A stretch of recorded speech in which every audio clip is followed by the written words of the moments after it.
حضرت ابو ہریرہ رضی اللہ تعالیٰ عنہ کہتے ہیں کہ نبی اکرم صلی اللہ علیہ وآلہ وسلم نے فرمایا، اللہ تعالیٰ ہر رات کو جب رات کا پہلا تہائی حصہ گزر جاتا ہے، آسمان دنیا پر اترتا ہے اور کہتا ہے، میں بادشاہ ہوں، کون ہے جو مجھے پکارے تاکہ میں اس کی پکار سنوں؟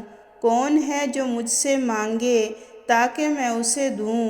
کون ہے جو مجھ سے مغفرت طلب کرے تاکہ میں اسے معاف کر دوں؟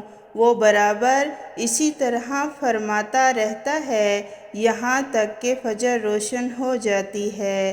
جامعہ ترمذی حدیث نمبر 446۔ حضرت ابو قتادہ رضی اللہ تعالیٰ عنہ کہتے ہیں کہ نبی اکرم صلی اللہ علیہ وآلہ وسلم نے ابو بکر سے فرمایا، میں تہجد کے وقت تمہارے پاس سے گزرا، تم قرآن پڑھ رہے تھے، تمہاری آواز کچھ دھیمی تھی۔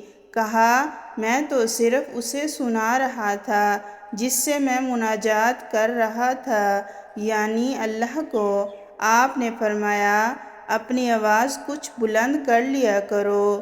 اور عمر رضی اللہ تعالیٰ عنہ سے فرمایا، میں تمہارے پاس سے گزرا، تم قرآن پڑھ رہے تھے، تمہاری آواز بہت اونچی تھی۔